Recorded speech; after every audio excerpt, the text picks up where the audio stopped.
Encontrando a deusa da boa sorte. Se um homem tem sorte, não há como prever a extensão possível de sua boa fortuna. Joguem-no no Eufrates e ele se salvará a nado com uma pérola na mão.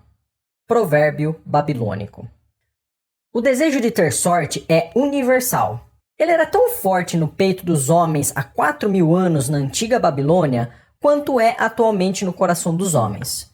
Todos nós esperamos ser favorecidos pela caprichosa deusa da boa sorte.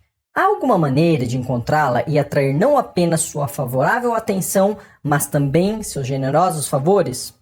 Há alguma maneira de atrair a boa sorte? Era exatamente isso que os antigos habitantes da Babilônia queriam saber. Eles passavam por homens argutos e entusiasmados pensadores, o que explica porque a velha cidade tornou-se a mais rica e a mais poderosa de seu tempo. Naquela época distante, não havia escolas nem colégios. Possuíam, entretanto, um centro de aprendizado, uma verdadeira escola prática. Entre os prédios guarnecidos de torres da Babilônia, havia pelo menos um que emulava em importância com o palácio do rei, os jardins suspensos e os templos dos deuses. Os livros de história quase não o mencionam, embora tivesse exercido uma poderosa influência sobre o pensamento daquele tempo. Tal prédio era o Templo do Saber, onde os conhecimentos do passado eram apresentados por professores voluntários e assuntos de interesse popular eram debatidos em reuniões abertas. Dentro de suas paredes, todos os homens se encontravam como iguais. O mais humilde dos escravos podia discutir sem medo de represálias as opiniões de um príncipe da casa real. Entre os muitos que frequentavam o Templo do Saber, havia um sábio chamado Arcade, o homem mais rico da Babilônia. Ele tinha seu próprio salão especial, onde quase todas as noites um grupo considerável de homens, alguns idosos, alguns muito jovens, mas a maioria na meia-idade, reunia-se para discutir e perguntar sobre assuntos de interesse. Vamos supor que estamos ouvindo uma dessas conversas para ver como eles encaravam a questão da boa sorte.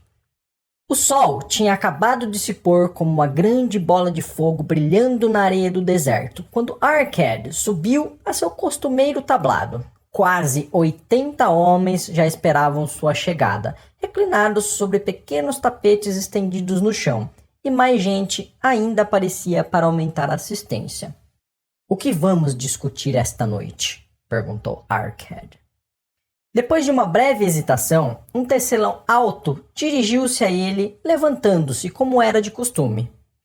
"Tenho um assunto cuja discussão gostaria de ouvir, embora receie que pareça ridículo a você, Arcade, e aos amigos aqui presentes." Depois de incentivado por Arcade e pelos próprios colegas a apresentá-lo, ele continuou. "Creio estar com sorte hoje, pois achei uma bolsa com moedas de ouro dentro.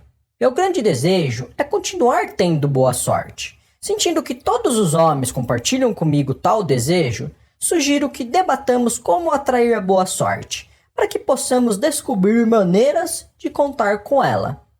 "Um belo e interessante tema acaba de ser proposto", comentou Arcade. "Na verdade, um dos mais valiosos de nossa discussão. Para alguns homens, a boa sorte não passa de um acontecimento casual que, como um acidente, pode ocorrer a alguém sem propósito ou razão. Outros acreditam que a responsável por qualquer boa fortuna é a nossa mais generosa deusa, Ashtar, sempre ansiosa para recompensar com belas dádivas aqueles que lhe agradam. Respondam, meus amigos. Devemos pesquisar se existem meios pelos quais a boa sorte possa ser incentivada a visitar cada um de nós?" Sim, e muito mais que isso", respondeu o crescente grupo de ávidos ouvintes. "Para começar nossa discussão", continuou Arcade, "ouçamos primeiro aqueles dentre nós que passaram por experiências similares à do tecelão, tendo achado ou recebido sem qualquer esforço de sua parte tesouros valiosos ou joias." Houve uma pausa, todos esperando que alguém tomasse a palavra para atender a sugestão de Arcade, mas ninguém o fez. Mas como? Ninguém, disse Arcade. Então esse tipo de boa sorte deve ser realmente raro.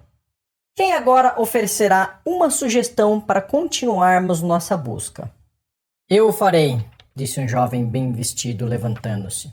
Quando o homem fala de sorte, não é natural que seus pensamentos estejam voltados para as mesas de jogo? Não é ali que encontramos muitos homens cortejando o favor da deusa na esperança de que ela os faça ganhar todo momento? Como o jovem tivesse, depois dessas breves palavras, retomado seu lugar, uma voz ergueu-se. Não pare! Continue sua história! Diga-nos, por acaso pôde contar com o favor da deusa nas mesas de jogo? Ela fez com que os cubos caíssem com o lado vermelho virado para cima, enchendo sua bolsa à custa do homem das apostas? Ou, ao contrário, permitiu que o lado azul fosse o vitorioso, propiciando ao outro passar a mão em suas moedas de prata arduamente conquistadas? O jovem juntou-se aos risos sem maldade da sala e replicou. Não posso deixar de admitir que a deusa não parecia saber que eu me achava no local. Mas e quanto aos demais? Encontraram-na esperando em tais lugares para rolar os cubos em favor de vocês? Estamos ávidos para ouvir tanto quanto aprender. Um sábio começo, atalhou Arcade. Achamos-nos aqui para considerar todos os lados de cada questão. Ignorar as mesas de jogo seria fechar os olhos a um instinto comum a muitos homens que gostam de tentar a sorte, apostando uma pequena soma de dinheiro na esperança de conseguir somas bem maiores. Isso me traz à lembrança as corridas de ainda ontem, gritou um outro ouvinte. Se a deusa frequenta as mesas de jogo, certamente não desdenha as corridas, onde carros de guerra dourados e cavalos espumantes oferecem muito mais excitação. Conte-nos honestamente, Arcade. Foi ela quem lhe soprou que deveria apostar naqueles cavalos cinza de Nínive? Eu estava de pé bem ao seu lado e mal pude acreditar em meus olhos quando vi apostando neles. Você sabe tão bem quanto nós que nenhuma parelha em toda a Síria pode competir com os nossos amados baios numa bela corrida. A deusa por acaso soprou em seus ouvidos que apostasse nos cavalos cinza, porque na última volta o preto que corria por dentro tropeçaria, atrapalhando de tal modo nossos rapazes, que os cavalos de Nínive acabariam ganhando um páreo numa vitória inesperada? Arcade sorriu indulgentemente devido ao gracejo. Que motivo temos para pensar que a boa deusa se ocuparia das apostas de um homem num cavalo de corrida?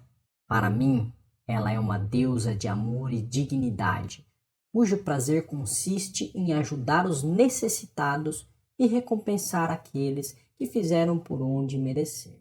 Espero encontrá-la não nas mesas de jogo ou nas corridas, em que os homens perdem mais do que ganham, mas nos lugares onde as ações humanas têm mais valor e são mais dignas de recompensa. No cultivo da terra, nas relações comerciais honestas, em qualquer ocupação humana, há oportunidade de lucros decorrentes do esforço pessoal e de negócios bem realizados. Naturalmente, nem sempre o indivíduo será recompensado, porque às vezes seu juízo pode falhar, tanto quanto, em outras ocasiões, os ventos e o mau tempo podem acarretar o malogro de todos os seus esforços. Mas, se persistir, poderá contar com bons lucros no futuro.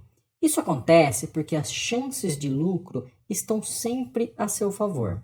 Mas, quando um homem joga apostando, a situação se inverte, pois as possibilidades de lucro acham-se frequentemente contra ele e a favor daquele que dirige a banca. O jogo sempre beneficia este último. Faz parte do negócio que ele tenha direito a uma porcentagem sobre as quantias apostadas. Poucos jogadores percebem como são certos os lucros do dono da banca e como são incertas suas próprias chances de vencer. Consideremos como exemplo as apostas feitas no jogo de cubos. Toda vez que o cubo é lançado, nós apostamos no lado que cairá virado para cima. Se der o vermelho, o dono da banca tem de nos pagar 4 vezes o valor de nossa aposta. Se der, entretanto, qualquer outro dos 5 lados restantes, perdemos. Assim, em cada jogada, contamos com 5 chances de perder. Mas, uma vez que o vermelho paga 4 por 1, temos 4 chances de vencer. Numa única noite de jogo, o dono da banca pode contar com lucros certos no valor de 1/5 de todas as apostas feitas. Pode um homem esperar vencer, se não ocasionalmente contra vantagens arranjadas de tal modo que, pelo simples fato de ele entrar numa casa de jogo, já o despojam de 1/5 de suas apostas? Mas há casos em que alguns homens conseguem ganhar somas bastante altas, arriscou um dos ouvintes. Certamente, continuou Arcade. Percebendo isso, pergunto-me se o dinheiro conseguido dessa maneira traz um valor permanente àqueles que têm sorte. Entre meus conhecidos se acham muitos dos mais exitosos homens da Babilônia, mas sinto-me incapaz de apontar um único que tenha começado a triunfar a partir de uma fonte como essa. Todos vocês aqui reunidos essa noite conhecem muitos de nossos abastados cidadãos. Seria do maior interesse para mim saber quantos deles podem acreditar às mesas de jogo o início de seus anos venturosos. E se cada um de vocês falasse dos que conhece? O que dizem? Depois de um prolongado silêncio, o gaiato aventurou. Sua pergunta inclui os donos da banca? Se não se lembra de mais ninguém, respondeu Arcade. Se nenhum de vocês pode lembrar-se de ninguém, que tal vocês mesmos? Há bons vencedores por aqui hesitando em recomendar o jogo como uma possível fonte de renda? Seu desafio teve como respostas gemidos procedentes do fundo da plateia que arrancaram muitos risos. Tenho a impressão de não estarmos procurando a boa sorte nos lugares que a deusa costuma frequentar, continuou ele. Sendo assim, vamos explorar outros campos. Já vimos, portanto, que ela não se acha no fato de toparmos casualmente com uma carteira perdida, nem nas mesas de jogo. Quanto às corridas, devo confessar que perdi mais dinheiro do que ganhei. Vejamos agora nossas ocupações e negócios. Não é natural que, em seguida a uma vantajosa transação, consideremos isso não como um belo lance da sorte, mas como uma justa recompensa pelos nossos esforços? Estou inclinado a pensar que podemos estar desprezando as dádivas da deusa. Talvez ela realmente nos assista quando não apreciamos sua generosidade. Alguém sugere uma outra discussão? Um comerciante idoso levantou-se, repuxando sua elegante vestimenta branca.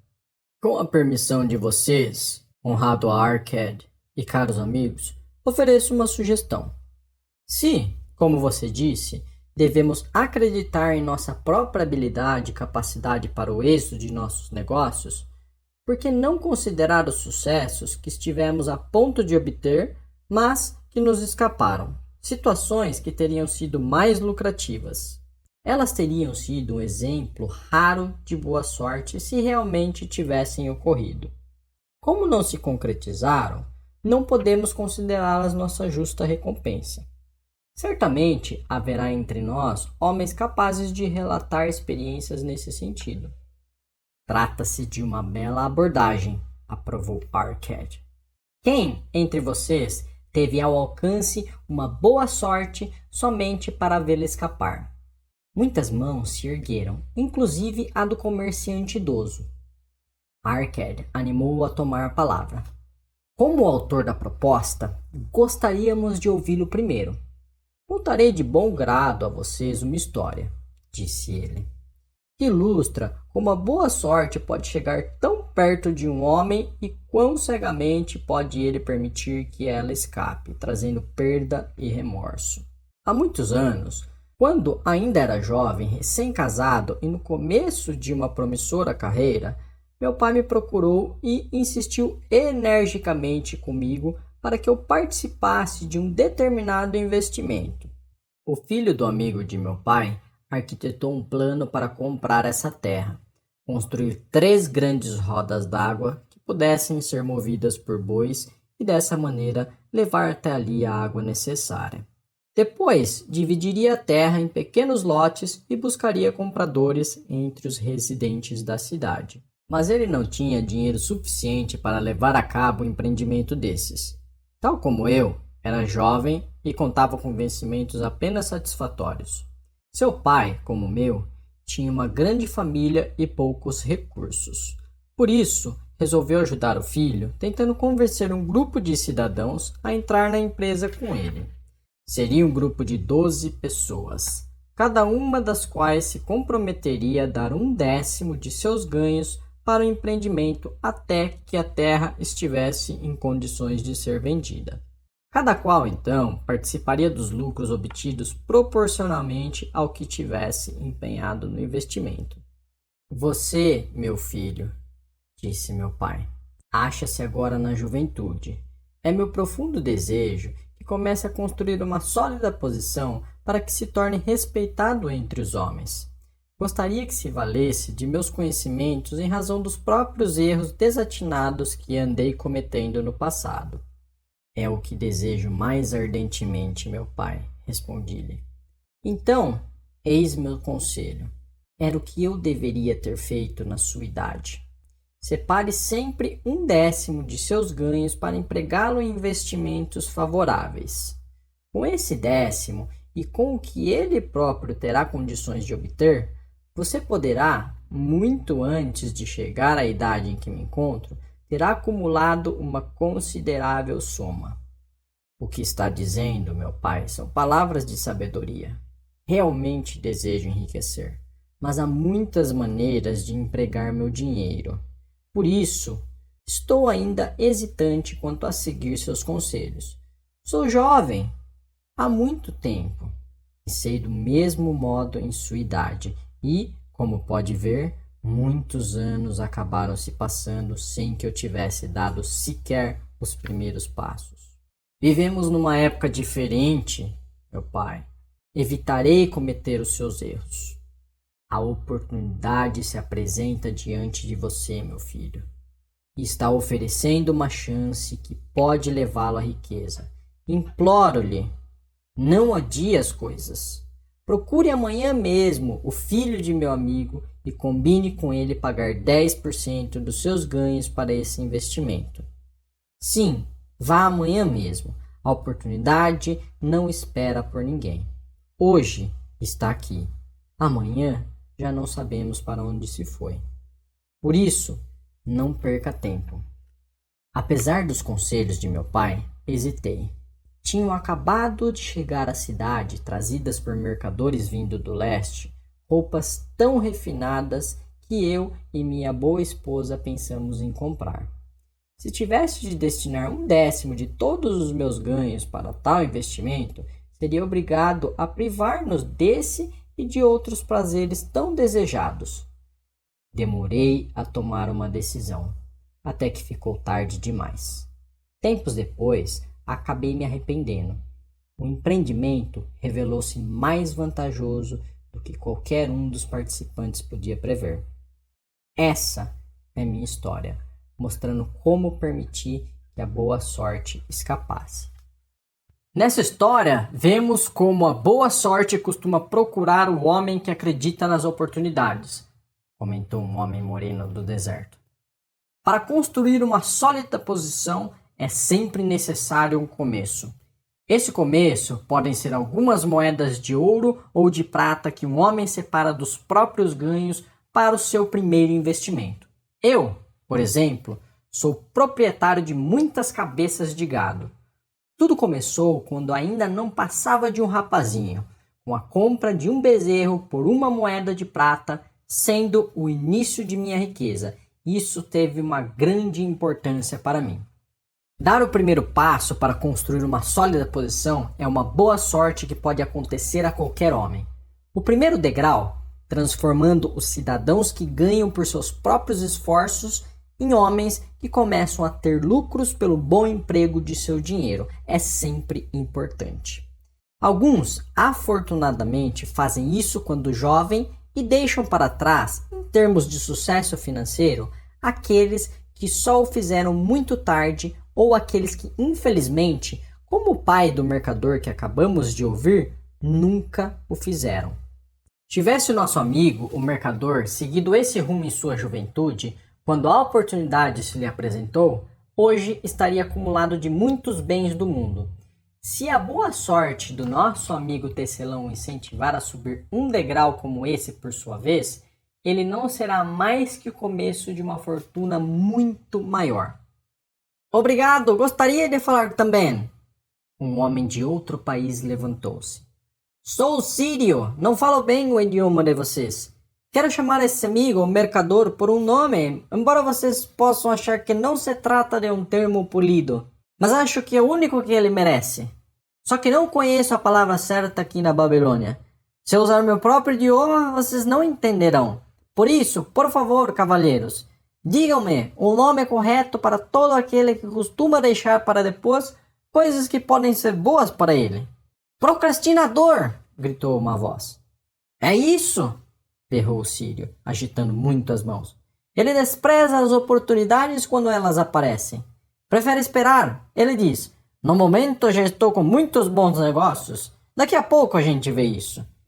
As oportunidades não esperarão por um companheiro tão lento como esse. Elas acham que, se um homem deseja realmente ter sorte, deve apressar-se. O sujeito que não se atira quando as oportunidades se apresentam não passa de um procrastinador, como o nosso amigo, esse mercador.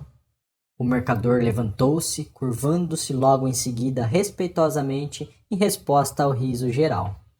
Tem toda a minha admiração, estrangeiro dentro dos nossos portões, por não hesitar em falar a verdade. Ouçamos agora uma outra história sobre oportunidades, atalhou Arcade. Quem poderia falar agora? Eu, respondeu um homem de meia idade. Sou um comprador de animais, em geral camelos e cavalos. Às vezes também compro ovelhas e cabras. A história que tenho para contar mostrará como a oportunidade veio até mim uma noite, quando menos a esperava. Foi talvez por isso que a deixei escapar. Confio a vocês, entretanto, o julgamento. Retornando à cidade uma noite, depois de uma desencorajadora expedição de 10 dias em busca de camelos, fiquei muito irritado por encontrar os portões da cidade fechados e trancados. Enquanto meus escravos arrumavam a tenda para o pernoite, que seria passado com pouca comida e sem água, aproximei-me de um fazendeiro idoso que, como nós, achava-se fora das muralhas. Honrado senhor, dirigiu-se ele a mim. Por sua aparência, julgo estar falando com um comprador. Se eu estiver certo, muito me agradaria vender-lhe o mais excelente rebanhos de ovelhas a um ótimo preço. Ai de mim, minha esposa encontra-se de cama, ardendo em febre. Preciso voltar o mais depressa possível. Compre minhas ovelhas para que eu e meus escravos montemos os nossos camelos e partamos imediatamente. Estava tão escuro que eu não podia ver o rebanho, mas pelos balidos imaginei que deveria ser bastante grande. Havendo consumido inutilmente 10 dias à procura de camelos, fiquei contente em fazer negócio com ele. Em sua ansiedade, o homem acabou fixando um preço bem interessante. Aceitei, sabendo que meus escravos podiam conduzir o rebanho através dos portões da cidade pela manhã e vendê-lo com um lucro substancioso. Fechado o negócio, ordenei aos escravos que trouxessem tochas a fim de contarmos o rebanho que, segundo as declarações do fazendeiro, tinha 900 cabeças. Não vou sobrecarregá-los, meus amigos, com a narração de nossa dificuldade para contar esses animais cansados, mortos de fome e de sede. Isso se revelou uma tarefa impossível. Por isso, disse claramente ao fazendeiro que eu teria de esperar a luz do dia para conferir o rebanho e que só então lhe pagaria. Por favor, honrado senhor, lamentou-se ele. Conceda-me 2/3 do preço essa noite para que eu possa partir. Deixarei meu escravo mais inteligente e educado para ajudá-lo na contagem pela manhã. Ele é de minha inteira confiança e o senhor poderá pagar o restante a ele. Mas eu era cabeçudo e me recusei a fazer qualquer pagamento naquela noite. No outro dia, antes de despertar, os portões da cidade foram abertos e 4 compradores saíram correndo à procura de rebanhos. Estavam ávidos e dispostos a pagar altos preços, porque a cidade achava-se ameaçada de sítio e não havia comida suficiente. O velho fazendeiro conseguiu pelo rebanho 3 vezes o preço que tinha combinado comigo. Foi desse modo que permiti que a boa sorte escapasse. Essa é uma história extraordinária, comentou Arcade. Que lição podemos tirar dela?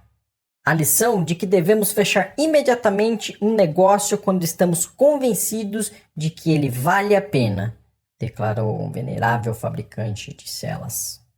Se o negócio for bom, você precisa proteger-se tanto contra sua própria fraqueza quanto contra qualquer outro concorrente. Nós mortais somos mutáveis. Quero dizer, mais aptos a mudar de opinião quando estamos certos do que quando estamos errados. Nós somos realmente cabeçudos. Estamos constantemente propensos a vacilar e deixar as oportunidades escaparem. Meu primeiro juízo é sempre o melhor. Mas sempre encontrei dificuldade para obrigar-me a prosseguir com um bom negócio. Por isso, como uma proteção contra minhas próprias fraquezas, faço imediatamente um depósito para garanti-lo. Isso me resguarda contra futuros remorsos por não ter aproveitado uma eventual boa sorte. Obrigado! Gostaria de falar novamente. O Círio estava de pé. Tais histórias são muito parecidas. As oportunidades, fugindo pela mesma razão, estão sempre ao alcance das mãos do procrastinador, trazendo-lhe bons planos. Ele sempre hesita, acha que deve esperar uma ocasião melhor, o tempo passando. Como pode ser bem-sucedido o homem que age assim? Sábias palavras, meu amigo, respondeu o comprador. A boa sorte dá as costas à procrastinação nessas 2 histórias. Mas isso não é incomum. O espírito de procrastinação está dentro de todos os homens. Queremos ser ricos, mas sempre que as oportunidades aparecem diante de nós, esse espírito de procrastinação nos incita, com o nosso próprio consentimento, a adiar as coisas. Por dar ouvidos a ele, tornamo-nos nossos piores inimigos. Em minha juventude, não identificava essa tendência dos homens com o vocabulário que tanto agradou ao nosso amigo da Síria. Pensava, no início, que era o meu pobre juízo que me fazia perder negócios tão lucrativos. Mais tarde, joguei a culpa na minha teimosia. Por fim, tive de dar o braço a torcer. Tratava-se de um hábito de adiamento desnecessário, onde se precisava de uma ação rápida e decisiva. Como odiei a procrastinação quando a verdade finalmente se mostrou. Com a amargura de um asno selvagem preso a uma carroça, fugi desse inimigo de meu sucesso. Obrigado! Gostaria de fazer uma pergunta ao senhor mercador. Era o Círio outra vez. Você usa roupas finas, que em nada se parecem com as de um homem pobre, e fala como um homem bem-sucedido? Conte-nos! Você ainda dá ouvidos à procrastinação? Como comprador, nosso amigo, respondeu o mercador, eu também acabei por reconhecer a procrastinação e bani-la. Para mim, ela provou-se uma inimiga, pois me observava esperando ver frustradas minhas realizações. A história que contei é apenas uma entre os muitos exemplos similares que poderiam ser citados para mostrar como isso me desviou de minhas oportunidades. Depois que compreendemos, não é difícil superar tal coisa. Nenhum homem permite voluntariamente que o ladrão roube suas sacas de cereais. Tampouco permite voluntariamente que um inimigo seduza seus clientes ou roube seus lucros. Quando uma vez percebi que meu inimigo estava praticando ações como essas, subjuguei-o com determinação. Assim, todo homem deve dominar seu próprio espírito de procrastinação se quiser participar dos ricos tesouros da Babilônia. O que diz, Arcade? Como você é o homem mais rico da Babilônia, muita gente acha que você é um sortudo. Concorda comigo em que nenhum homem pode alcançar uma grande soma de sucesso até que tenha completamente esmagado o espírito de procrastinação dentro de si? As coisas realmente se passam como você afirma, admitiu Arkad. Durante minha longa vida, observei gerações e gerações seguindo adiante por esses caminhos dos negócios, ciência e aprendizado que conduzem ao sucesso na vida. As oportunidades surgem na vida de todos os homens. Alguns se agarram a elas e direcionam-se para a satisfação dos seus mais profundos desejos, mas a maioria hesita, falha e fica para trás. Arkad voltou-se para o tecelão. Você sugeriu que discutíssemos sobre a boa sorte. Deixe-nos saber o que pensa agora sobre o assunto. Vejo a boa sorte sobre uma luz diferente. Tinha pensado nisso como a coisa mais desejável que pudesse acontecer a um homem, sem grande esforço de sua parte. Agora percebo que não se trata de situações que alguém pode atrair para si mesmo. A partir de nossa discussão, aprendi que, para atrair a boa sorte, é necessário aproveitar as oportunidades. Por isso, no futuro, farei o melhor que puder quando as oportunidades surgirem para mim. Você pegou bem o sentido das verdades trazidas à luz por nossa discussão, replicou Arkad. A boa sorte, de acordo com o que ouvimos, segue de perto as oportunidades, mas raramente chega de outro modo. O mercador, nosso amigo, teria sido um eleito da boa fortuna se tivesse aproveitado a oportunidade que a boa deusa pôs diante dele. Nosso amigo comprador, da mesma maneira, teria sido outro eleito da boa fortuna se não houvesse hesitado em comprar na hora o rebanho de ovelhas, vendendo-o em seguida a um preço bastante vantajoso. Prosseguimos a discussão até encontrar os meios pelos quais a boa sorte pode ser atraída para nós. Creio que achamos o caminho. Duas histórias ilustraram como a boa sorte é consequência das oportunidades. Aqui está a moral que reside em histórias similares sobre a boa sorte, tenha esta sido aproveitada ou não. A boa sorte pode ser atraída desde que estejamos atentos às oportunidades. Aqueles que se mostram ávidos por aproveitar as oportunidades para seu próprio êxito atraem o interesse da boa deusa. Ela está sempre ansiosa para ajudar aqueles que lhe agradam. E os homens de ação são os que mais conseguem isso. A ação os conduzirá ao encontro do sucesso que vocês tanto desejam. Os homens de ação são favorecidos pela deusa da boa sorte.